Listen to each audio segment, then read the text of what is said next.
साल शुरू हो गया है, नई नई कॉपियाँ, नई नई किताबें ले ली है मैंने। इस बार मन लगा के पढ़ूंगा, प्रॉपर नोट्स होंगे, किसी भी टीचर का नहीं छोड़ूंगा। कॉपी खोएगी नहीं इस बार, क्योंकि रेगुलर नोट्स बनाऊंगा। हर दिन का होमवर्क अगले दिन करूंगा, क्योंकि इस बार तेरा भाई टॉप करेगा।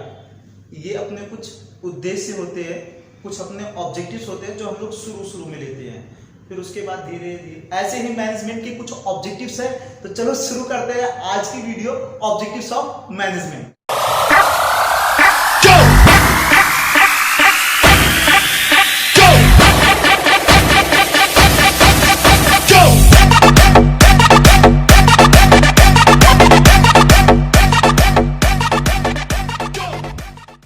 चलो देखते हैं कौन कौन से ऐसे ऑब्जेक्टिव्स है मैनेजमेंट जिनके लिए मैनेजमेंट काम करता है, जिन उद्देश्यों के लिए मैनेजमेंट काम करता है। मेनली मैनेजमेंट के 3 ऑब्जेक्टिव्स होते हैं। पहला ऑर्गेनाइजेशनल ऑब्जेक्टिव, दूसरा सोशल ऑब्जेक्टिव और तीसरा पर्सनल ऑब्जेक्टिव। तो सबसे पहले शुरू करते हैं ऑर्गेनाइजेशनल ऑब्जेक्टिव के साथ। मैनेजमेंट ऑर्गेनाइजेशन के लिए काम करता है, तो ऑर्गेनाइजेशन के प्रति उसके कुछ उद्देश्य होते हैं जिनको वो पूरा करता है। पहला है सर्वाइवल। किसी भी बिजनेस का सबसे बेसिक और सबसे फॉरमोस्ट जो ऑब्जेक्टिव होता है वो होता है मार्केट के अंदर बिजनेस का रुकना या बिजनेस का टिकना। इसके लिए बिजनेस को इतना रेवेन्यू तो अर्न करना ही पड़ेगा जिससे कि उसकी कॉस्ट कवर हो जाए। इसका मतलब किसी भी बिजनेस को इतना तो कमाना ही पड़ेगा जिससे कि उसकी लागत निकल आए। जैसे कि मान लो मैं यहाँ एक मार्केट के अंदर इंस्टीट्यूट रन करता हूं और जिसका रेंट है 10,000 रुपीज, 10,000 रुपए, तो मुझे इतना तो अर्न करना ही पड़ेगा हर मंथ। इसका मतलब मुझे 10,000 रुपए तो अर्न करना ही पड़ेगा हर मंथ, जिससे कि मैं इसका रेंट पे कर पाऊं और यहां पर टिक पाऊं। उसके बाद है प्रॉफिट। जब मैं कुछ समय के लिए इस मार्केट के अंदर टिक जाऊंगा या यहां पर रह जाऊंगा, तो यहां के आसपास के लोग मुझे जानने लगेंगे और उसके बाद मेरा ऑब्जेक्टिव होगा प्रॉफिट अर्न करना। प्रॉफिट अर्न करना क्या होता है? किसी भी बिजनेस का रिवॉर्ड है profit. It is a reward for running a business. किसी भी बिजनेस को चलाने का एक इनाम होता है प्रॉफिट, क्योंकि हमें सैलरी तो मिलती नहीं है बिजनेस को चलाने से। हम प्रॉफिट के लिए ही, हमारा जो मेन उद्देश्य होता है वो प्रॉफिट अर्न करना ही होता है किसी भी बिजनेस का। तो बिजनेस मेनली प्रॉफिट अर्न करने के लिए ही काम करता है, और जब वो मार्केट में सर्वाइव कर चुका है एक समय तक, अब उसका मेन उद्देश्य क्या होना चाहिए? प्रॉफिट अर्न करना होना चाहिए। प्रॉफिट ही है जो किसी भी बिजनेस को रिस्क से बचाता है। इसका मतलब किसी भी अनकंडीशनल सिचुएशन में, मान लो ना हो, शायद किसी महीने हमें लॉस आ गया, तो प्रॉफिट ही है जहां से हम उस लॉस को क्या कर सकते हैं? कवर कर सकते हैं। इसका मतलब किसी भी रिस्क से फ्री करने के लिए हमारे पास प्रॉफिट होना चाहिए। देन उसके बाद ग्रोथ। जब कोई भी बिजनेस एक एडुकेट प्रॉफिट अर्न कर लेता है मार्केट के अंदर, एक अच्छा खासा प्रॉफिट अर्न कर लेता है मार्केट के अंदर, तो उसका मेन ऑब्जेक्टिव क्या होता है कि अपने बिजनेस को एक्सपेंड करना, अपने बिजनेस का डाइवर्सिफिकेशन करना, अपने बिजनेस की नई नई ब्रांचेस खोलना, अपने बिजनेस के अंदर एसेट्स को बढ़ाना, इन्वेस्टमेंट्स को बढ़ाना, नंबर ऑफ सेल्स को बढ़ाना, जिससे कि बिजनेस का ग्रोथ हो सके, बिजनेस डाइवर्सिफाइड हो सके और बिजनेस चारों ओर फैल सके और ज्यादा से ज्यादा प्रॉफिट अर्न करे। तो ये है ऑर्गेनाइजेशनल ऑब्जेक्टिव जिसके लिए मैनेजमेंट काम करता है। सबसे पहले सर्वाइवल, देन उसके बाद प्रॉफिट और उसके बाद ग्रोथ। उसके बाद चलते हैं second one, social objective. Management social objective की ओर भी ध्यान देता है। इसका मेन रीजन है क्योंकि हमारा बिजनेस जो है वो सोसाइटी के अंदर रन होता है और इन्हीं सोसाइटी से ही हमारा बिजनेस चलता है। यही सोसाइटी के लोग हैं जो हमारे बिजनेस के बने हुए प्रोडक्ट्स को खरीदते हैं। यही सोसाइटी के लोग हैं जो हमारे बिजनेस के अंदर as a labour, as a worker या एज अ एम्प्लॉय आकर के काम करते हैं और हमारे बिजनेस को रन करने में, प्रॉफिट अर्न करने में, ग्रोथ करने में मदद करते हैं। तो इस सोसाइटी के प्रति भी हमारे कुछ उद्देश्य बनते हैं जो सोसाइटी हमें हेल्प कर रही है, इनडायरेक्टली ग्रोथ करने में, इनडायरेक्टली हमें बढ़ने में मदद कर रही है, प्रॉफिट अर्न करने में मदद कर रही है। तो इस सोसाइटी के लिए भी हमारे कुछ उद्देश्य होते हैं। सबसे पहला, creating employment opportunities for weaker section of society. सबसे पहले हर एक बिजनेस को अपने सोसाइटी के जो निचले तबके के लोग हैं उनके लिए जॉब अपॉर्चुनिटी क्रिएट करनी चाहिए, जिससे कि वो लोग भी ऑर्गेनाइजेशन के अंदर आकर के रोजगार पा सके और अपने लाइफ स्टैंडर्ड को चेंज कर सके, अपने जीवन जीने के तरीके को चेंज कर सके। Second one, providing good quality product at reasonable price. इसका मतलब सोसाइटी के अंदर हमें गुड क्वालिटी प्रोडक्ट देना चाहिए। ऐसा नहीं है, सोसाइटी को चीट नहीं करना चाहिए कि हम उन्हें उनके दाम का या जो वो वैल्यू पे कर रहे हैं उस वैल्यू का हम उस क्वालिटी का प्रोडक्ट उन्हें ना दें। ऐसा बिल्कुल भी नहीं करना चाहिए। हमें सोसाइटी के साथ चीट नहीं करना चाहिए। अगर बिजनेस को लंबे समय तक चलाना है और लंबे समय तक प्रॉफिट अर्न करना है, हमें उन्हें गुड क्वालिटी प्रोडक्ट देना चाहिए और एक रीजनेबल प्राइस पे हमें देना चाहिए, जिससे कि हर सेक्शन ऑफ सोसाइटी, चाहे वो रिच सेक्शन हो, चाहे वो पुअर सेक्शन हो, चाहे वो मिडिल क्लास सेक्शन हो, हर एक सेक्शन ऑफ सोसाइटी इस गुड्स को क्या कर सके, परचेज कर सके, अपने लिए अवेल कर सके। देन है using eco friendly method of production. हमें अपने बिजनेस के अंदर eco friendly method of production को अपनाना चाहिए, जिससे कि एनवायरमेंट को कोई भी नुकसान ना हो। हमारे एनवायरमेंट को यदि नुकसान होगा तो हमारे सोसाइटी के लोग इससे बीमार पड़ेंगे, हमारे सोसाइटी के लोगों के लाइफ स्टैंडर्ड के ऊपर इफेक्ट जाएगा इसका। इसीलिए हमें हमेशा eco friendly method of production अपनाना चाहिए, जिससे कि हम सोसाइटी को ही नहीं बल्कि एनवायरमेंट में रहने वाले हर एक जीव जंतु को सेव कर सके। पेड़ पौधों से लेकर के, जानवर से लेकर के, ह्यूमन बीइंग से लेकर के, अपने जल, पानी, नदी, हर एक चीज को सेव कर सके।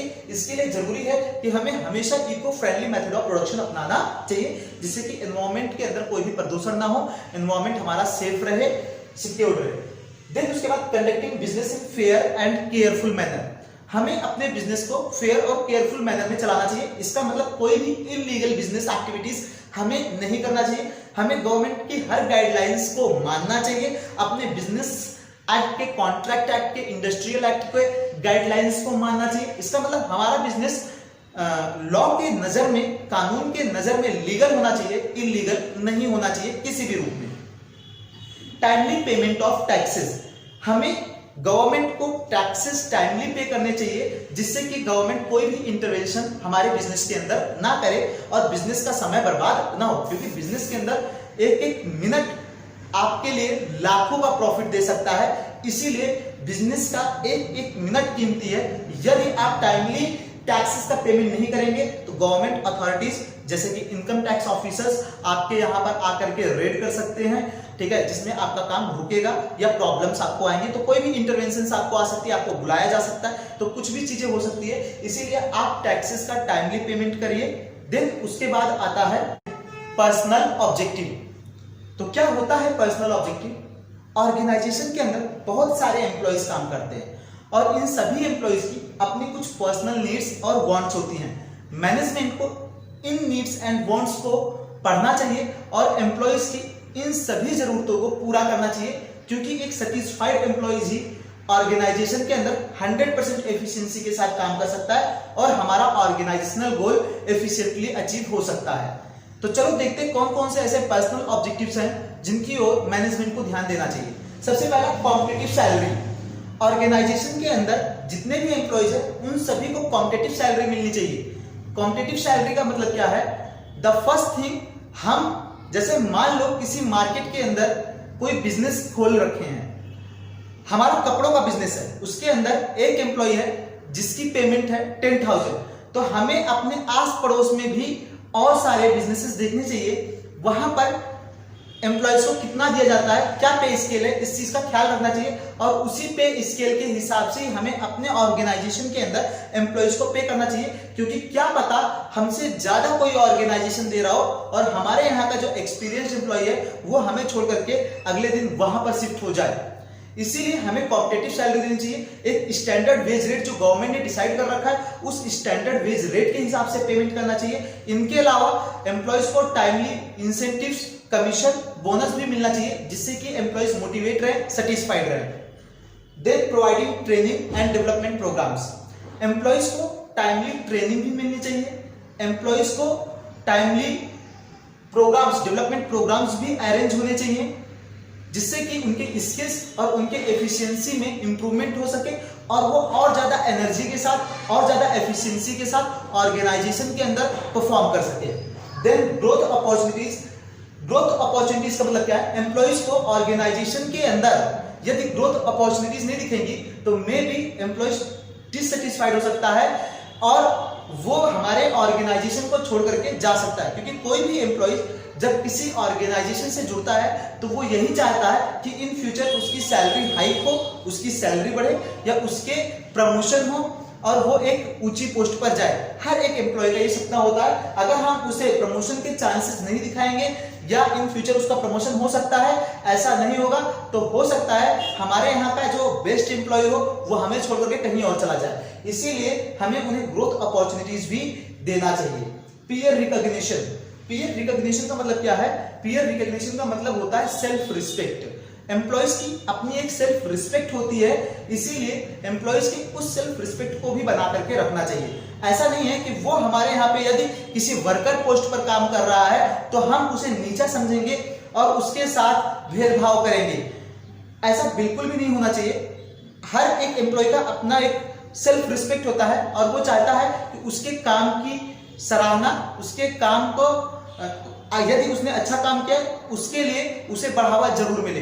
हमें ऐसे एम्प्लॉयज को हमेशा आगे रखना चाहिए। ऐसे एम्प्लॉयज को हमेशा किसी ना किसी चीज से सम्मानित करते रहना चाहिए, जैसे एम्प्लॉयज ऑफ द मंथ हो गया या एम्प्लॉय ऑफ द ईयर हो गया या बेस्ट एम्प्लॉयर हो गया, या उसको स्पीच दे करके, कैश प्राइज दे करके, किसी भी तरीके से हमें उसका पीयर रिकॉग्निशन करना चाहिए। एक अलग सी पहचान होनी चाहिए, एक सेल्फ रिस्पेक्ट उसकी बनानी चाहिए। देन एक्स्ट्रा बेनिफिट्स भी मिलनी चाहिए एम्प्लॉयज को। कई सारे ऑर्गेनाइजेशंस हैं जो अपने एम्प्लॉयज को एक्स्ट्रा बेनिफिट्स देते हैं, जैसे मेडिकल सुविधा। यदि उनके फैमिली में कोई भी बीमार पड़ जाता है तो बहुत ही कम दाम पर या फ्री में उनका इलाज हो सकता है। Free education to their children. बहुत सारे ऑर्गेनाइजेशंस हैं, बहुत सारे बिजनेसेस हैं जो अपने एम्प्लॉयज के बच्चों को फ्री एजुकेशन प्रोवाइड करते हैं। उनके स्कूल्स की या कोचिंग की फीस खुद ऑर्गेनाइजेशन भरती है। ट्रांसपोर्ट फैसिलिटीज, बहुत सारे ऑर्गेनाइजेशंस हैं जिसने अपने एम्प्लॉयज के लिए फ्री ट्रांसपोर्ट फैसिलिटीज दे रखा है। इसका मतलब पिकअप एंड ड्रॉप, वो उनके घर से उठा कर लेकर के आएगी, उनको वहां छोड़ करके आएगी। फ्री ट्रांसपोर्ट फैसिलिटीज मिल रखी है एम्प्लॉय, जिससे क्या होते हैं, मोटिवेट होते हैं। Good and healthy working environment. हमेशा ऑर्गेनाइजेशन के अंदर ये चीज देखना चाहिए कि हमारे ऑर्गेनाइजेशन के अंदर जो वर्किंग एनवायरनमेंट है वो कैसा है। हमारे ऑर्गेनाइजेशन के अंदर सुपीरियर और सबऑर्डिनेट्स दोनों एक साथ कोऑर्डिनेट कर रहे हैं, नहीं कर रहे, दोनों में तालमेल है या नहीं है। हमारे ऑर्गेनाइजेशंस के अंदर यदि वुमेन है तो वो सेटिस्फाइड है या नहीं है। हमारे ऑर्गेनाइजेशन के अंदर लाइटनिंग की प्रॉपर व्यवस्था है या नहीं है। मेल, इसका मतलब जेंट्स और लेडीज टॉयलेट अलग अलग है या नहीं है। ऑर्गेनाइजेशन नीट एंड क्लीन है या नहीं है। हमें किसी भी तरीके से ऑर्गेनाइजेशन के अंदर अपने वर्किंग कंडीशन को खराब नहीं करना चाहिए, क्योंकि यदि ऑर्गेनाइजेशन का वर्किंग कंडीशन अच्छा होगा तो हमारे एम्प्लॉय सेटिस्फाइड होंगे और वो और अच्छे तरीके से मन लगा करके काम करेंगे। ये हमारे पर्सनल ऑब्जेक्टिव्स हैं जिनको मैनेजमेंट फुलफिल करती है। मैनेजमेंट इन तीनों उद्देश्यों की ओर ध्यान देती है और इन तीनों उद्देश्यों के लिए काम करती है। मैनेजमेंट छोटा काम नहीं है, सिर्फ एक ही और काम नहीं करती है। मैनेजमेंट हर एक और काम कर रही है, इसीलिए मैनेजमेंट एक कॉम्प्लेक्स प्रोसेस हो जाता है। तो धन्यवाद। अगली वीडियो में मिलेंगे हम लोग। यदि आपको वीडियो अच्छी लगी हो तो लाइक कर दो, चैनल को सब्सक्राइब कर दो, क्योंकि आपको सबसे पहले नोटिफिकेशंस मिलेंगी यदि मैं कोई भी वीडियो पोस्ट करूंगा। और हाँ, कमेंट करो आपको वीडियो कैसी लगी। यदि कोई डाउट्स है तो आप कमेंट बॉक्स में पूछो, मैं वहां पर रिप्लाई करूंगा। मिलते हैं अगले वीडियो।